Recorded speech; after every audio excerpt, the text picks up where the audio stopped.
Hello viewers, এই আমার লাউ লাউ পাতার ভর্তা ওই চিংড়ি মাছ দিয়ে। আপনারা একবার এটা করে খেয়ে দেখবেন কতটা মজা। ভালো লাগলে আমাকে একটা লাইক, শেয়ার আর কমেন্ট করে জানিয়ে দেবেন প্লিজ। হ্যালো ভিউয়ার্স, আসসালামু আলাইকুম। আমি এখন আপনাদের দেখাতে যাচ্ছি লাউ পাতার ভর্তা ওই চিংড়ি মাছ।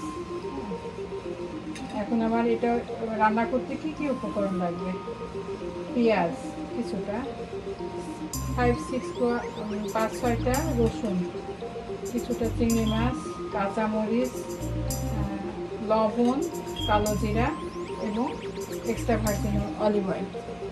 তাহলে আমরা রান্নাতে চলে যাচ্ছি। আমি প্রথমে কিছুটা তেল দিয়ে দিলাম, এরপর আমি কালো জিরা অ্যাড করে দিচ্ছি।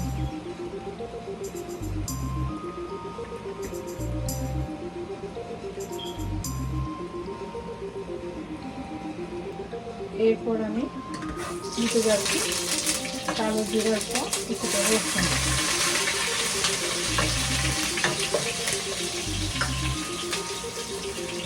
পেঁয়াজ,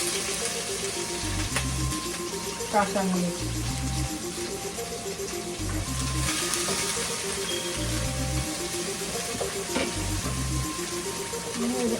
কিছুটা সময় আমাকে এইভাবে ভেজে নিতে হবে।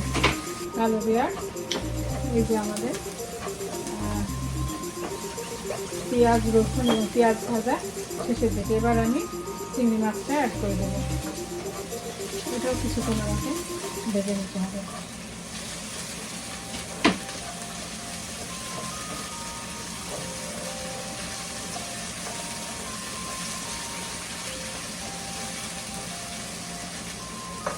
এবং কিছু লবণও অ্যাড করে দিচ্ছি, সামান্য লবণ।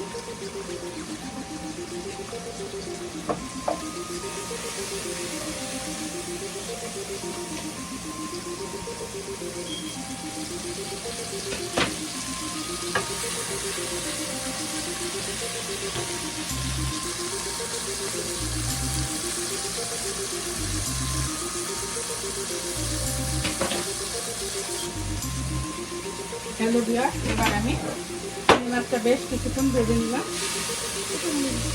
লাল লাল হয়ে গেছে। তখন আমি এই আমার শাকটা অ্যাড করে দিলাম। লাউ শাক, আমার গাছের লাউ শাক।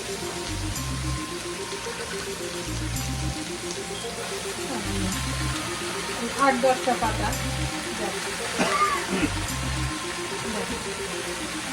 এরপর আর কিছুটা সিদ্ধ হতে দিতে হবে। আমি আর কোনো মশলা এখানে দিলাম না।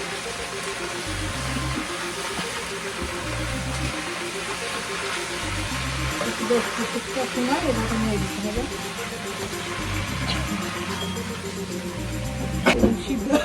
সিদ্ধ হতে আমি সামান্য একটু পানি অ্যাড করে দিলাম।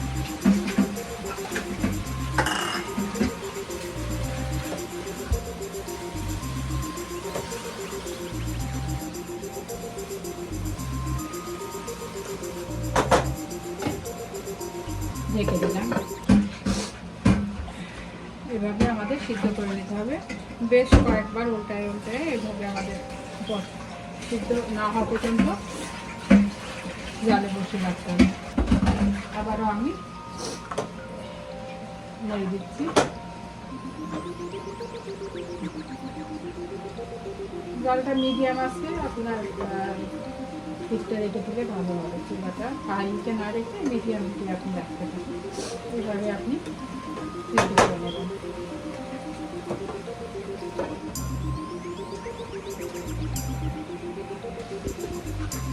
দেখুন আমার শাকটা পানি শুকিয়ে এসেছে। এইভাবে আমি ড্রাই করে নেব কিছুটা সময়। ড্রাই করে নিয়ে তারপর আমি বাটিতে চলে যাব। এই যে দেখো, আমরা একেবারে ড্রাই করে ফেলেছি। এইভাবে আমাদের ভেজে নিতে হবে পানিটা শুকিয়ে যাওয়া পর্যন্ত।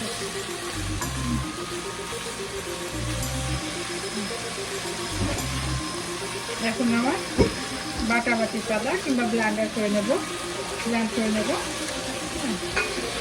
ব্লেন্ড করে নেব।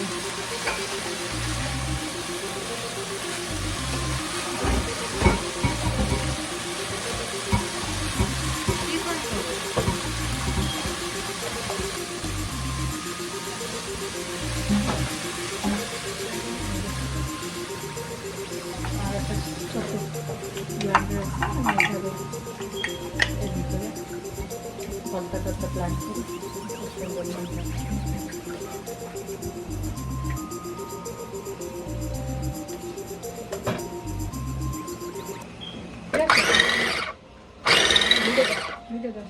আমি এবার আমি আমার সবজিটা ব্লেন্ড করে নিচ্ছি। দেখুন,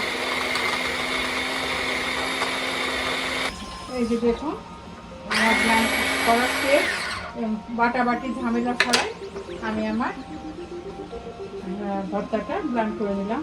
এবার দেখুন আমি শেষে কী করে ভর্তা বানাই। হ্যাঁ, এবার আমি সরিষার তেল, পেঁয়াজ আর কাঁচামরিচ কিছুটা সময় ভেজে নিচ্ছি। কারণ এই ভাজাটা ভেজে যদি আমি ভর্তা করি তাহলে আমার এই ভর্তাটা আমি 2-3 দিনও আমি খেতে পারবো। কিন্তু আমি যদি কাঁচা পেঁয়াজ ইউজ করি তাহলে আমার একদিনে সেটা খেয়ে ফেলতে হবে। এই জন্য আমি একটু সামান্য একটু ফ্রাই করে নেব।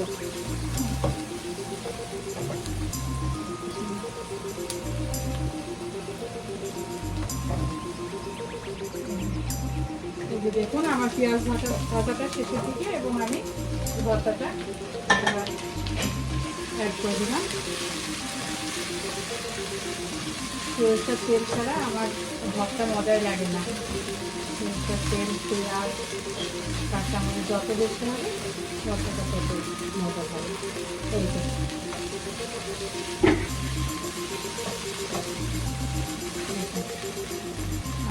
কত সুন্দর দিচ্ছে। হ্যালো ভিউয়ার্স, এই আমার লাউ পাতার ভর্তা ওই চিংড়ি মাছ দিয়ে আপনারা একবার এটা করে খেয়ে দেখবেন কতটা মজা। ভালো লাগলে আমাকে একটা লাইক, শেয়ার আর কমেন্ট করে জানিয়ে দেবেন প্লিজ।